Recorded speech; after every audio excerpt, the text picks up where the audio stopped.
দর্শক শুভেচ্ছা, আমন্ত্রণ রয়েছে জনপথ লাইভে। পুরো সংবাদ জুড়ে আপনাদের সাথে থাকবো আমি কানিস লাবণী।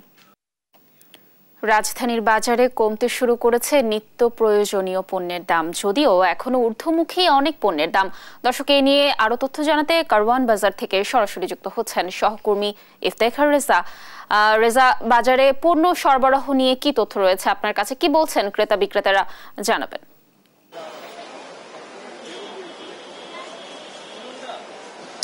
ধন্যবাদ। কারওয়ান বাজারে অন্যান্য ছুটির দিনগুলোতে যে পরিমাণ ভিড় থাকে, আজকে সেই খুব একটি ভিড় আমরা লক্ষ্য করছি না আজকে। তবে যে বিষয়টি আমরা লক্ষ্য করছি যে পণ্যের সরবরাহের যে বিষয়টি, সেই বিষয়টি সম্পূর্ণরূপে এখন পর্যন্ত সঠিক আছে বা ঠিক আছে। তবে সবজির যে মূল্য, সেই কিছু সবজির দাম কিছুটা বেশি, আবার কিছুটা সবজির দাম নাগালের মধ্যে রয়েছে। পটল বিক্রি হচ্ছে 40 টাকা কেজিতে, করলা বিক্রি হচ্ছে 70 থেকে 80 টাকায়, কচুরমুখী বিক্রি হচ্ছে 60 থেকে 70 টাকা, মিষ্টি কুমড়া 50, বেগুন যেটি রয়েছে গোল বেগুন সেটি বিক্রি হচ্ছে 90 টাকায়, এবং আরো এক প্রজাতির যে বেগুন রয়েছে লম্বা আকৃতির, সেই বেগুনটি বিক্রি হচ্ছে মূলত 60 থেকে 70 টাকায়। পেঁপে বিক্রি হচ্ছে 30 থেকে 40 টাকা, এবং কাঁচা মরিচের যে দাম, সেই মরিচের দামটি এ সপ্তাহে এসে অনেকটাই বৃদ্ধি পেয়েছে। খুচরা বিক্রি হচ্ছে 330 থেকে 340 টাকা প্রতি কেজি কাঁচা মরিচ। এবং এর সাথে যদি মুরগির দামটির কথা বলি, মুরগির দাম অনেকটাই কমেছে। 160 টাকায় পাওয়া যাচ্ছে ব্রয়লার মুরগি প্রতি কেজিতে, এবং সোনালিকা মুরগি পাওয়া যাচ্ছে 250 টাকা কেজি, এবং ডিমের ডজন 145 টাকা, লাল ডিম বিশেষ করে। এবং সাদা ডিমের যে সরবরাহ, সেই সরবরাহটি এই সপ্তাহে এসে কিছুটা কম। তবে চালের বাজারে প্রতি কেজিতে বেড়েছে 3 থেকে 4 টাকা করে।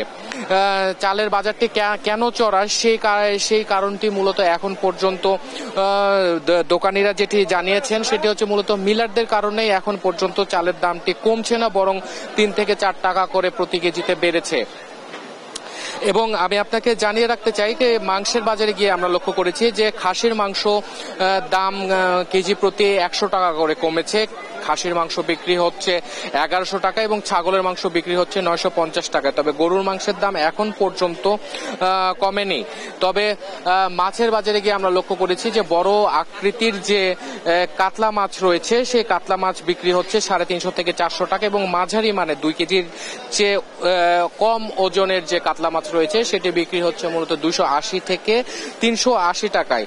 এবং মুদির বাজারে যদি আমরা খেয়াল করি, সে মুদির বাজারের বিক্রি হচ্ছে 5 লিটার সয়াবিন তেল 790 থেকে 810 টাকায়, চিনি বিক্রি হচ্ছে 130 থেকে 135 টাকায়, এবং আটা যে 2 কেজির প্যাকেট বাজারে পাওয়া যায়, সেই আটা বিক্রি হচ্ছে 100 টাকায়, যেটি কেজি প্রতি বা প্যাকেট প্রতি কমেছে 10 টাকা করে। তবে ইলিশের দামও কমেছে আজকে কারওয়ান বাজারে। ইলিশ প্রতি কেজিতে কমেছে 100 থেকে 150 টাকা।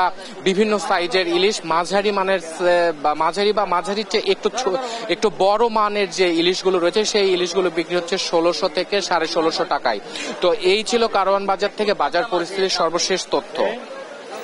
ধন্যবাদ ইফতেখার আমাদের সাথে যুক্ত থাকার জন্য। দর্শক, রাজধানীর বাজারে কমতে শুরু করেছে নিত্য প্রয়োজনীয় পণ্যের দাম। এই ব্যাপারে সর্বশেষ তথ্য জানাচ্ছিলেন আমাদের সহকর্মী কারওয়ান বাজার থেকে। বাজারে বাড়ছে পণ্য সরবরাহ। বাজার পরিস্থিতি জানাতে এই মুহূর্তে সুনামগঞ্জ থেকে যুক্ত হবেন আমাদের সহকর্মী মেহেদি হাসান। মেহেদি, সুনামগঞ্জে মাছ ও সবজির বাজার দর আজকে কেমন দেখছেন? সেখানকার ক্রেতা বিক্রেতারা কি বলছেন? লাবণী, সুনামগঞ্জে কিন্তু এখন জনজীবন অনেকটাই স্বাভাবিকের দিকে ফিরছে, এবং বাজারে মানুষজনের ভিড় বাড়ছে। আপনি দেখতে পাচ্ছেন আমি এই মুহূর্তে আছি সুনামগঞ্জের পৌর শহরের প্রধান যে মাংসের যে বাজারটি, সেই বাজারে। এই মার্কেটটি হচ্ছে সুনামগঞ্জ পৌরসভার মার্কেট, এবং এখানে গরুর মাংস আজকে বিক্রি হচ্ছে 700 টাকা কেজি, এবং খাসির মাংস বিক্রি করা হচ্ছে 1000 থেকে 1100 টাকা কেজি, এবং আমরা ব্রয়লার মুরগের কেজি বিক্রি করা হচ্ছে 170 টাকা কেজি এবং সোনালী মোরগ 320 টাকা কেজি করে বিক্রি করা হচ্ছে। এবং মাছ বাজারের বিষয়ে যদি আপনাকে একটু আমি বলি, মাছের সুনামগঞ্জ, আপনি জানেন যে সুনামগঞ্জ একটি হাওরের জেলা, এখানে মাছের অনেক উৎপাদন হয় এবং এখানে মাছ চাষ হয়। যেহেতু এখানে অনেকগুলো হাওর, প্রায় 137টি ছোট বড় হাওর আছে, সেই তুলনায় এখানে কিন্তু দেশি মাছ অনেক দেশি মাছ পাওয়া যায়। দেশি মাছ কিন্তু আজকে সকল ধরনের দেশি মাছ 400 থেকে 550 টাকা কেজি বিক্রি করা হচ্ছে। পাশাপাশি চাষের মাছ, শিং মাছ 300 টাকা কেজি বিক্রি করা হচ্ছে। তেলাপিয়া 180 থেকে 200 টাকা কেজি বিক্রি করা হচ্ছে। পাঙ্গাস মাছ 180 টাকা কেজি বিক্রি করা হচ্ছে। কার্ফু মাছ 350 টাকা কেজি এবং কই মাছ 220 টাকা কেজি বিক্রি করা হচ্ছে। ঘাস কাপ 320 টাকা কেজি বিক্রি করা হচ্ছে। সুনামগঞ্জে যে মাছটি বেশি পাওয়া যায় সেটি হচ্ছে বোয়াল, সেটি কিন্তু এখানে আজকে একটু বেশি দরে বিক্রি করা হচ্ছে। সেটি আমরা জেনেছি যে বিক্রেতাদের কাছ থেকে 700 টাকা কেজি বিক্রি করা হচ্ছে। তো আমরা কথা বলেছিলাম এখানের যে ক্রেতারা আছেন, তারা বলছেন যে আসলে যে এখানের যে মাছের যে দামটা, সেই দামটা আসলে তুলনামূলকভাবে এখনো কিন্তু বেশি রাখা হচ্ছে বলে তারা আমাদেরকে জানিয়েছেন। এবং আমরা বিক্রেতাদের সাথে কথা বলেছি, তারা বলছেন যে এখনো আসলে সুনামগঞ্জের যে মাছগুলো বাজারে উঠছে না, যার কারণেই কিন্তু মাছের দাম এখনো অনেকটা বেশি আছে। তবে এ পর্যায়ে ধীরে ধীরে এই মাছের দাম কমে আসবে বলে তারা ধারণা করছেন। তো লাবণী, এই ছিল আমার কাছে সুনামগঞ্জ থেকে বাজারের সর্বশেষ তথ্য। ধন্যবাদ মেহেদি আমাদের সাথে যুক্ত থাকার জন্য। দর্শক, সুনামগঞ্জের বাজারের সর্বশেষ তথ্য জানাচ্ছিলেন আমাদের সহকর্মী মেহেদি হাসান। রাজধানীর নয়াপল্টনে কথা বলছেন বিএনপির মহাসচিব মির্জা ফখরুল ইসলাম আলমগীর। আমরা সরাসরি চলে যাচ্ছি সেখানে। আবার কোন নতুন ষড়যন্ত্র শুরু হচ্ছে জনগণের অধিকার থেকে বঞ্চিত করবার জন্য? আবারও কোন নব্য ফেসিবাদ এসে এদিক থেকে সাবধান থাকতে হবে। অর্থাৎ এখানে ঐক্য এবং ধৈর্যশীল অবস্থা, সহনশীল অবস্থা, ডিসিপ্লিনের মধ্যে দিয়ে চলতে হবে। এই কথাগুলো আজকে আমি বলার সুযোগ সেই জন্য আপনারা একটা জিনিস খেয়াল করবেন, আজকে ম্যাডামের জন্মদিনের প্রোগ্রাম নাই না? কজন আসছে? কালকে একটা প্রোগ্রাম ছিল না? কজন আসছিল? না, আসছে নাই। কেন মিথ্যা কথা বলছে? অনেক কম, আজকেও কম। কেন?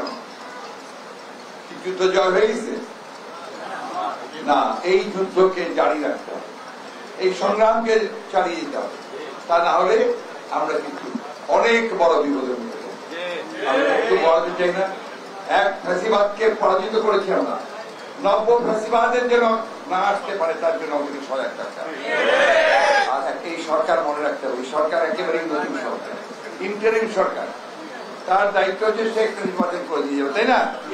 কিছু জঞ্জাল জমা হয়েছে, তো এই জঞ্জাল তো সলভ করতে হবে, ওইটুকু সমাজে তাদেরকে দিতে হবে, তাই না? সেইভাবে কাজ করে এখনো আমাদের সংগ্রামকে জারি রাখতে হবে। ম্যাডামের যে আদর্শ তাকে অনুসরণ করতে হবে, ম্যাডামের যে বক্তব্য তাকে আপনার প্রতিষ্ঠিত করতে হবে। প্রেম ভালোবাসা দিয়ে সামনের দিকে এগোতে হবে, কোন প্রতিহিংসা নয়, প্রতিশোধ নয়। আসুন আজকে এই ম্যাডামের জন্মদিনে আপনাদের আরেকটা সুসংবাদ দিতে চাই। আল্লাহ যদি রহম করেন, ম্যাডাম অতি শীঘ্র আমরা বিদেশে চিকিৎসার জন্য নিয়ে যাব। আমরা আল্লাহর কাছে দোয়া করেছি একদম সমস্ত সুস্থ হয়ে আমাদের মাঝে ফিরে আসেন, সেই দোয়া। আজকে আমি আর বক্তব্য বাড়াবো না, আমি কিছু বেশি কথা বললাম, কিছু মনে করবেন না, কারণ এই কথাগুলো বলার প্রয়োজন আছে, এগুলোর প্রয়োজন আছে। যাই হোক, আমি বক্তব্য শেষ করছি। আপনারা সবাই ভালো থাকবেন, সুস্থ থাকবেন, ম্যাডামের জন্য দোয়া করবেন। আমরা আল্লাহ তাকে দোয়া করছি, আল্লাহ তাআলা তাকে সম্পূর্ণ সুস্থতা দান করুক এবং চিকিৎসা করে যেন আমাদের মাঝে ফিরে আসতে পারেন, বাংলাদেশের মানুষের কাছে ফিরে আসতে পারেন। আর সেই সঙ্গে যারা শহীদ হয়েছেন তাদের জন্য আমরা দোয়া করব, যারা আহত হয়েছেন তাদের সুস্থতার জন্য দোয়া করব। আর দলকে শক্তিশালী এবং অত্যন্ত ভালো ইমেজ নিয়ে দেওয়ার জন্য এই দোয়া আমরা করব। দর্শক, রাজধানীর নয়াপল্টনে কথা বলছিলেন বিএনপির মহাসচিব মির্জা ফখরুল ইসলাম আলমগীর। আমরা যুক্ত ছিলাম তার বক্তব্যে। কাল থেকে চালু হচ্ছে না মেট্রো রেল চলাচল। দর্শক এ নিয়ে আরো বিস্তারিত তথ্য জানাতে যুক্ত হচ্ছেন সহকর্মী আলিমুজ্জামান সাফওয়ান।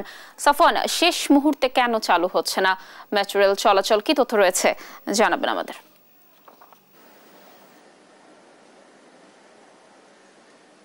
এই মুহূর্তে আমি রয়েছি রাজধানীর মতিঝিল মেট্রো রেল স্টেশনের পাশে, এবং আপনারা কিন্তু ইতিমধ্যে যে জানেন যে আগামীকাল শনিবার থেকে মেট্রো রেল চালু হওয়ার সিদ্ধান্ত হয়েছিল, তবে শেষ মুহূর্তে গতকাল বৃহস্পতিবার আসলে সেই সিদ্ধান্ত বাতিল করা হয় অনিবার্জিত কারণবশত। মেট্রো রেল কর্তৃপক্ষ বলছে যে মেট্রো রেল চালু করার জন্য যে পরীক্ষা নিরীক্ষা প্রয়োজন সেটি এখনো শেষ করতে পারেনি, যার কারণে আগামীকাল থেকে মেট্রো রেল চালু করা সম্ভব হচ্ছে না।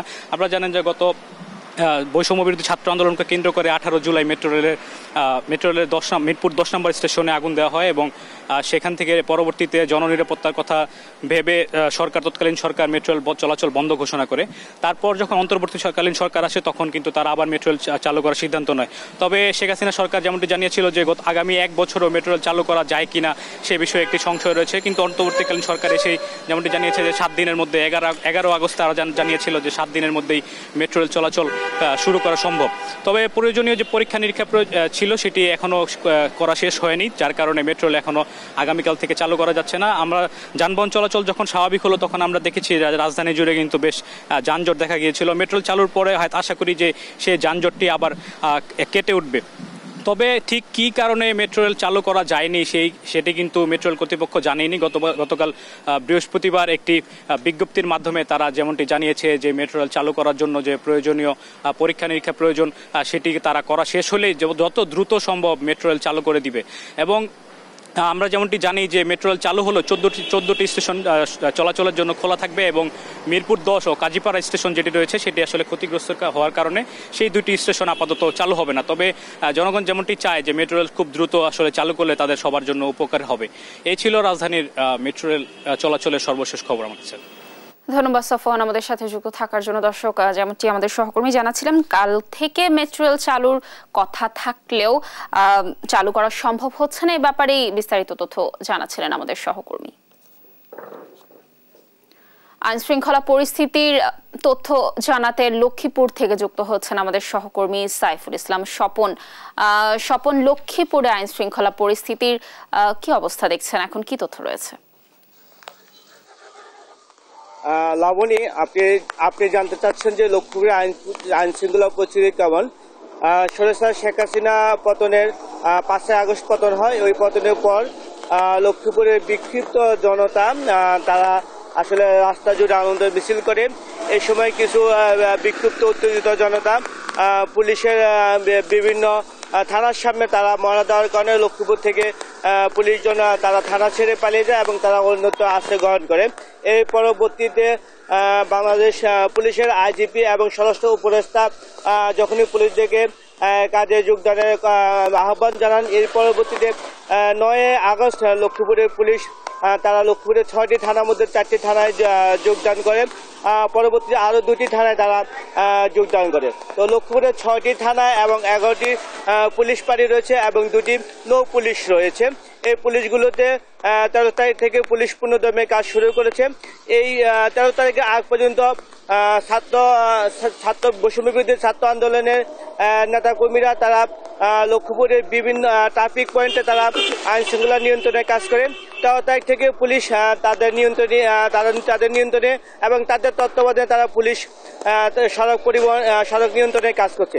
এছাড়া লক্ষ্মীপুর সদর থানা, রায়পুর থানা, রামগঞ্জ থানা, রামগতি থানা, কমলনগর থানা ও চন্দ্রগঞ্জ থানায় পুলিশ তাদের নিয়মিত কার্যক্রম শুরু করেছে। এর মধ্যে লক্ষ্মীপুরে সন্ত্রাস দমন আইনে এবং থানা ভাঙচুর মামলায় এবং 4 আগস্ট আওয়ামী সন্ত্রাসী কর্তৃক বৈষম্য বিরোধী ছাত্র আন্দোলনের যারা নিহত হয়েছে তাদের বিরুদ্ধে মামলা দায়ের করেছে এবং পুলিশ বিভিন্ন জায়গায় তাদের অপারেশন পরিচালনা করছে। এখনো বিএনপি, জামাত এবং বৈষম্য বিরোধী ছাত্ররা তারা হিন্দু বাড়ি, হিন্দু মন্দিরগুলো পুলিশের সাথে তারা পালাক্রমে পাহারা দিচ্ছে। এখন পর্যন্ত পুরোপুরি পুলিশ মানুষের আশ্বস্ত হতে পারে নাই। মানুষ এখনো কিছুটা আতঙ্কে আছে। তো লক্ষ্মীপুরের পুলিশ সুপার তারেক বিন মোহাম্মদ জানিয়েছেন যে অচিরেই এই আশঙ্কা কাটিয়ে যাবে এবং পুলিশ তাদের পূর্ণদমে কাজ শুরু করবে। লাবণী, এ ছিল লক্ষ্মীপুর থেকে আইন শৃঙ্খলা পরিস্থিতির সর্বশেষ খবর। ধন্যবাদ সাইফুল আমাদের সাথে যুক্ত থাকার জন্য। দর্শক, লক্ষ্মীপুরের আইন শৃঙ্খলা পরিস্থিতির সর্বশেষ তথ্য জানাচ্ছিলেন আমাদের সহকর্মী সাইফুল ইসলাম স্বপন। দর্শক দেখছেন দেশ জনপদ লাইভ। আমি এই চেয়ারে বসবো না। বাচ্চু ভাই, এই চেয়ারকে ভয় পেও না। ডেন্টিস্টের পরামর্শ নাও নতুন কোলগেট অ্যাক্টিভ সোল্ড, যা দাঁতের সমস্যা শুরু হওয়া মাত্রই থামিয়ে দেয়। না থাকবে ব্যথা, না থাকবে ভয়।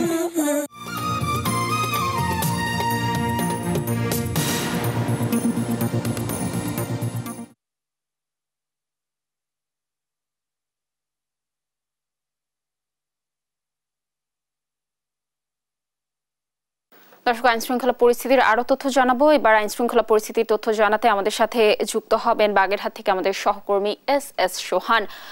সোহান, বাগেরহাটে আইন শৃঙ্খলা পরিস্থিতির এখনকার কি তথ্য রয়েছে জানাবেন?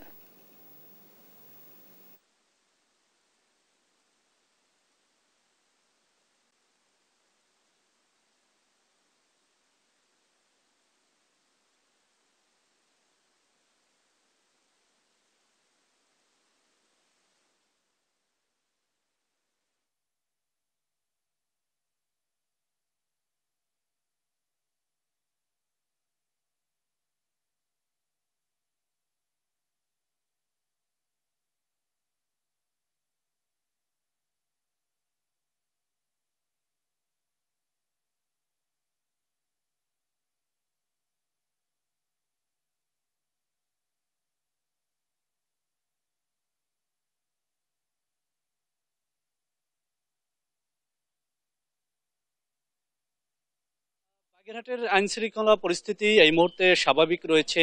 আমরা যতদূর জেনেছি, জেলা পুলিশের সাথে কথা বলে, বাগেরহাটের 9টি থানা এবং 15টি পুলিশ ক্যাম্প ও ফাঁড়ি, এর সাথে বাগেরহাট জেলা জজ আদালতে পুলিশের যে একটি ইউনিট রয়েছে, সবাই কিন্তু কাজ শুরু করেছে বাগেরহাট ট্রাফিক পুলিশের সদস্যরা। সবকিছু মিলিয়ে বাগেরহাটের আইন শৃঙ্খলা পরিস্থিতি স্বাভাবিক রয়েছে। এই মুহূর্তে আমি রয়েছি বাগেরহাট মডেল থানায়।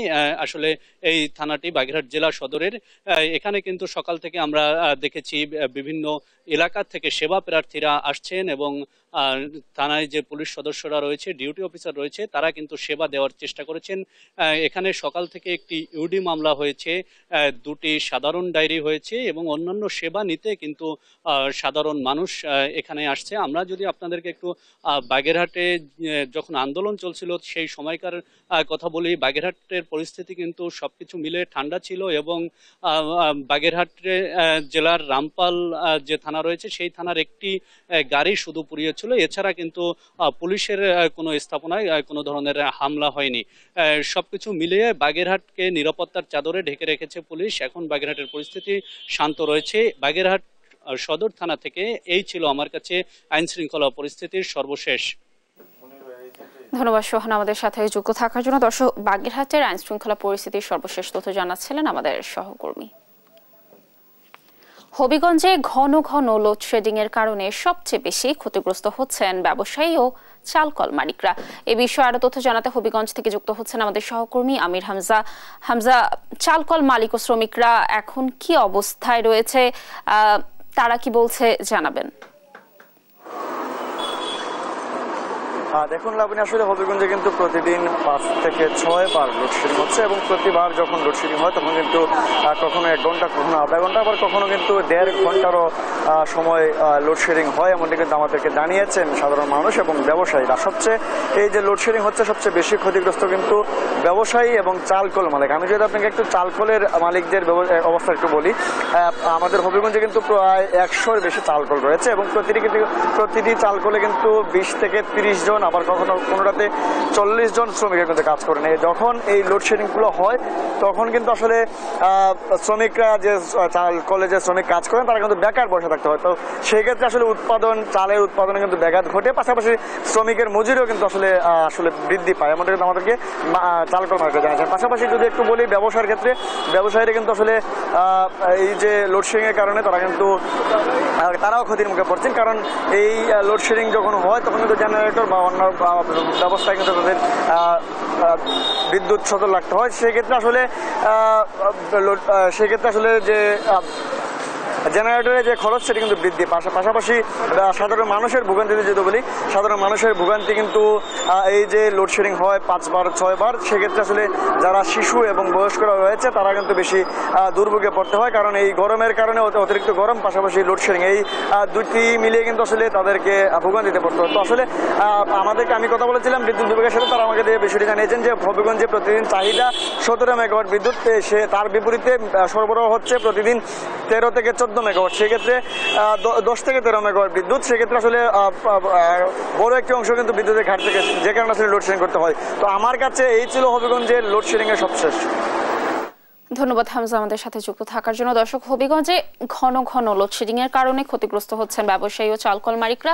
এ বিষয়ে সর্বশেষ তথ্য জানাচ্ছিলেন আমাদের সহকর্মী। পর্যটন কেন্দ্রের সার্বিক পরিস্থিতি জানাতে বান্দরবান থেকে যুক্ত হচ্ছেন আমাদের সহকর্মী আবুল বাশার নয়ন। বান্দরবানে পর্যটক উপস্থিতি এখন কেমন দেখছেন, কি তথ্য রয়েছে জানাবেন আমাদের। লাবণী, আসলে আপনি জানেন যে শীত মৌসুমের পর পার্বত্য জেলা বান্দরবানে বিশেষ করে পাহাড়ির যে দৃশ্য সেটি দেখার জন্য বর্ষা মৌসুমে ব্যাপক পর্যটকের উপস্থিতি আসলে হয়ে থাকে, কেননা এখানকার যে পাহাড় প্রকৃতি, যে মেঘ, সেগুলো আসলে এখানে ভেসে উঠে দূর দূরান্তের পর্যটকরা এসে এখানে ভিড় জমায়। কিন্তু একটি বিষয় আপনাকে জানিয়ে রাখি, গত 4 বছর ধরে আসলে বান্দরবানে পর্যটন ব্যবসায়ী ধস নেমেছে। প্রথম যেটি শুরু হয়েছিল করোনা থেকে, পরবর্তী বন্যা হয়েছে, এরপর দেখেছি আমরা সন্ত্রাস বিরোধী অভিযান, এবং সর্বশেষ দেখেছি দেশের যে অস্থিতিশীল পরিবেশ। এই সব মিলিয়ে বান্দরবানে গত 4 বছর ধরে পর্যটন ব্যবসায়ী আসলে ব্যাপকভাবে ধস নামে, যার কারণে এখানকার যা হোটেল মোটেল ব্যবসায়ী রয়েছেন, পরিবহন মালিক রয়েছেন, তারা আসলে দারুণভাবে ক্ষতিগ্রস্ত হচ্ছিল। আমরা হোটেল মোটেল মালিক সমিতির কয়েকজন ব্যবসায়ীর সঙ্গে আমরা কথা বলেছি, তারা যেটি জানিয়েছেন, বিশেষ দিন আসলে অর্থাৎ সরকারি ছুটি সহ বিশেষ দিন আসলে তারা ব্যাপক হোটেল মোটেল মালিকের পক্ষ থেকে বিশেষ ছাড় দেওয়া হয়, কিন্তু আমরা দেখতে পাচ্ছি বিশেষ ছাড় দেওয়ার পরও বান্দরবানে ব্যাপক। দর্শক, পর্যটন কেন্দ্রের সার্বিক পরিস্থিতি জানাচ্ছিলেন বান্দরবান থেকে আমাদের সহকর্মী আবুল বাশার নয়ন। দর্শক, এই ছিল এখনকার দেশ জনপথ লাইভে। পরে বুলেটিন দেখার আমন্ত্রণ রইল। এছাড়া দেশ টিভির সর্বশেষ সব খবর পেতে ভিজিট করুন www.desh.tv। ফেসবুকে আমাদের সঙ্গে যুক্ত থাকুন দেশ টিভি অথবা দেশ টেলিভিশন পেজের সর্বশেষ সব ভিডিও পেতে ইউটিউবে আমাদের হ্যান্ডেল @desh television অথবা @desh tv নিউজ লিখে সার্চ করুন। ধন্যবাদ সবাইকে।